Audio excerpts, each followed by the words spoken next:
मुंबई तक brought to you by Hiral वा India spices. वा इंडिया कंप्लीट मसाले. आपके घर का शेफ. महाराष्ट्राचे माजी गृहमंत्री आणि राष्ट्रवादी काँग्रेस पवार गटाचे नेते अनिल देशमुख यांनी एक पुस्तक लिहिलेलं आहे, ज्या पुस्तकाचं नाव आहे diary of a home minister. या पुस्तकामध्ये अनिल देशमुख यांनी अनेक धक्कादायक खुलासे केलेले आहेत. ते जेव्हा गृहमंत्री होते त्या काळाबद्दल त्यांनी या सगळ्या पुस्तकामध्ये लिहिलेलं आहे. आणि महत्त्वाचं म्हणजे ज्यावेळी त्यांना ईडीने अटक करण्यात आली होती त्यावेळेस नेमके काय प्रसंग घडले होते, ईडीने त्यांना कुठले प्रश्न विचारले होते आणि कशा पद्धतीने ईडीवर वरून प्रेशर होतं, या संदर्भातले सगळे चॅप्टर्स त्यांनी या पुस्तकामध्ये लिहिलेले आहेत. हे पुस्तकाचं त्यांनी कव्हर पेज त्यांच्या ट्विटर हँडलवर शेअर केलेलं आहे आणि काही दिवसातच हे पुस्तक वाचकांना वाचण्यासाठी सुद्धा मिळणार आहे. परंतु या पुस्तकामध्ये ईडीवर ज्या पद्धतीनं ताशेरे अनिल देशमुखांनी ओढलेले आहेत किंवा ईडीवर कशा पद्धतीनं वरून प्रेशर होतं त्यांना अटक करण्यासंदर्भातले याचे काही चॅप्टर्स अनिल देशमुखांनी लिहिलेले आहेत आणि हेच चॅप्टर एक्सक्लुझिव्हली आम्ही मुंबई तकच्या प्रेक्षकांपर्यंत घेऊन आलेलो आहोत. या चॅप्टर्समध्ये ईडीने कशा पद्धतीनं त्यांच्यावर प्रेशराईज केलं होतं, ईडीला कसं वरून आदेश देण्यात आले होते, या संदर्भातल्या सगळी माहिती सगळा घडलेला घटनाक्रम हा अनिल देशमुखांनी मांडण्याचा प्रयत्न केलेला आहे. या पुस्तकातले काही पानांवरचे पॅराग्राफ मी तुम्हाला वाचून दाखवणार आहे आणि त्याच्यावरनं आपण समजून घेणार आहोत की अनिल देशमुखांनी नेमकं या पुस्तकामध्ये काय लिहिलेलं आहे आणि जेव्हा त्यांना अटक करण्यात आली होती त्यावेळेस नेमकं काय घडलं होतं. तर सुरुवात करूयात. हा एक पॅराग्राफ सुरू होतं ज्याच्यामध्ये अनिल देशमुखांना चौकशीसाठी बोलवण्यात आलेलं आहे आणि त्यानंतर हा संवाद घडतोय. चौकशीच्या सुरुवातीलाच हडबडलेल्या ईडीच्या अधिकाऱ्यांनी मला विचारलं, तुमचं वर काही बोलणं झालंय का? कशाबद्दल?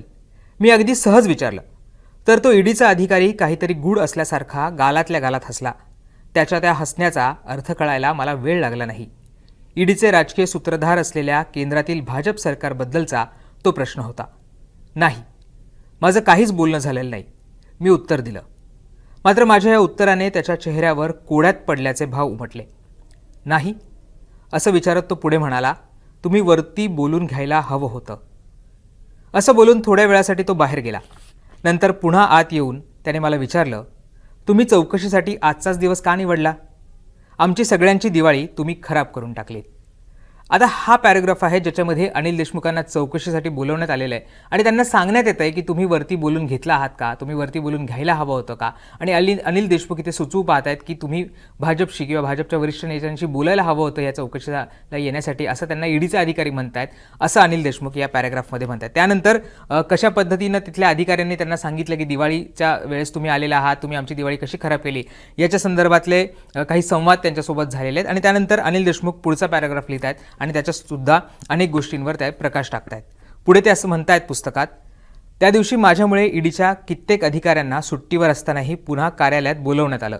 काही जणांना तर दुसऱ्या राज्यातून विमानाने बोलवून घेण्यात आलं. मी चौकशीच्या दरम्यान सरळ सांगून टाकलं की एंटेलिया विस्फोटक कांड प्रकरण आणि त्या प्रकरणाचा एकमेव साक्षीदार असलेल्या मनसुख हिरेंचं हत्याकांड प्रकरण, या दोन्ही प्रकरणांचा खरा सूत्रधार एकच आहे, मुंबईचा माजी पोलीस आयुक्त आणि आता फरार असलेला परमवीर सिंग. मात्र ईडीचे अधिकारी माझा हा जबाब नोंदवून घ्यायला तयार नव्हते. तेव्हाच मला समजलं की आपल्या राजकीय सूत्रधारांच्या सांगण्यानुसारच परमवीर सिंग याला वाचवण्यासाठी ईडीवाले जाणून बुजून त्यांच्या संबंधींचा माझा जबाब नोंदवून घेत नव्हते. साहजिकच यावर ईडीचे अधिकारी आणि मी आमच्यात चांगलीच खडाजंगी झाली.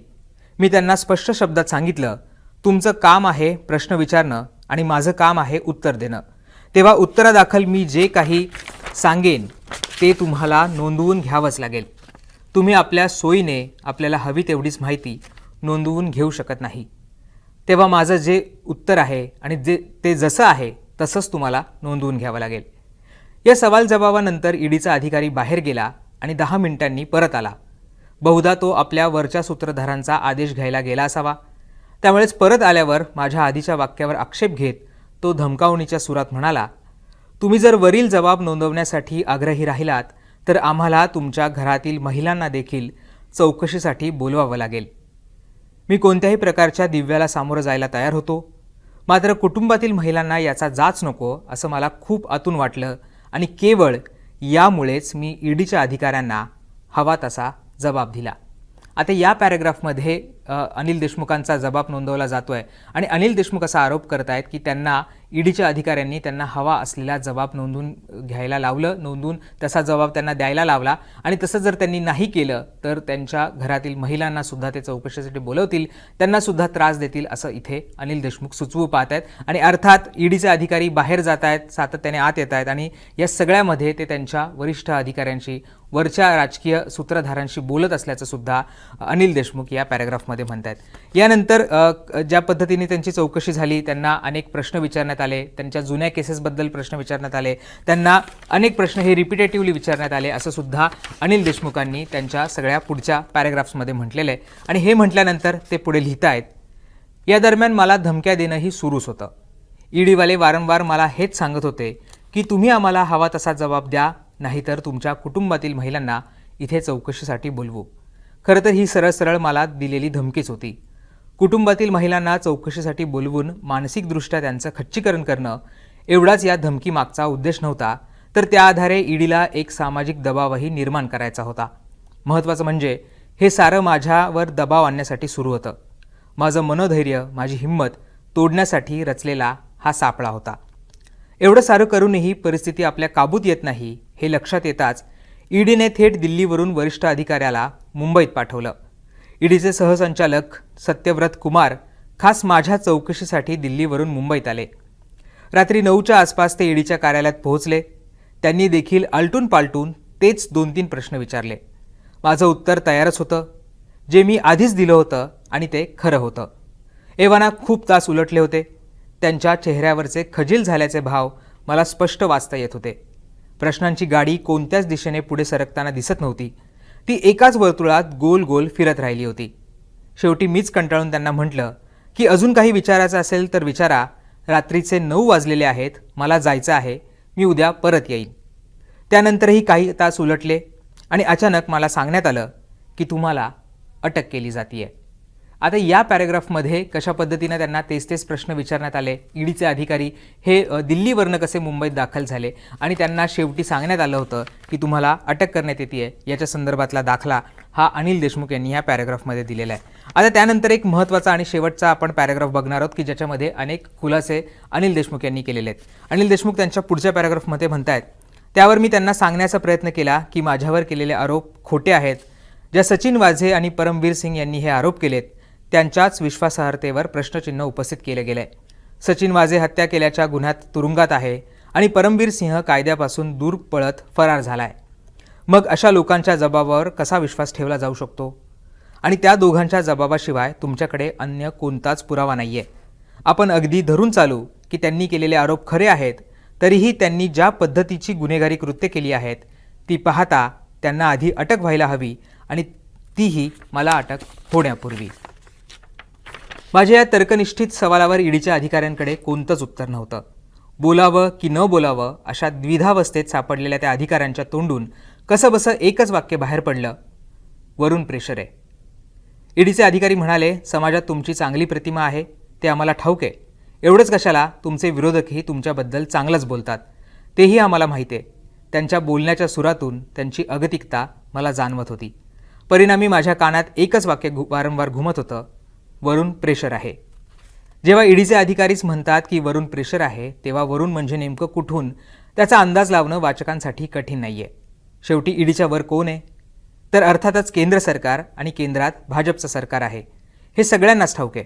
सगळ्यात आधी भाजपकडून खोटं प्रतिज्ञापत्र सादर करा असा सांगणारा प्रस्ताव येतो आणि जेव्हा मी त्याला नकार देतो तेव्हा 24 तासांच्या आत माझ्यावर ईडीची कारवाई सुरू होते. याचा अर्थ काय होतो ते मला आधीपासूनच ठाऊक होतं.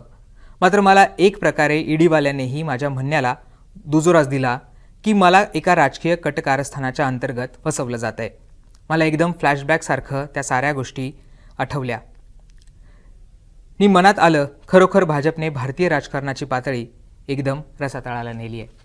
ज्या पद्धतीने ईडीच्या अधिकाऱ्यांनी त्यांना प्रश्न विचारले, त्यानंतर त्यांच्या प्रश्नातनं त्यांना काहीच उत्तर मिळत नव्हती किंवा काही ठोस मिळत नव्हतं. त्यानंतर त्यांना अटक करण्यात आली. ती अटक करण्यानंतर ईडीच्या अधिकाऱ्यांनी सांगितलं की आम्हाला वरून प्रेशर आहे.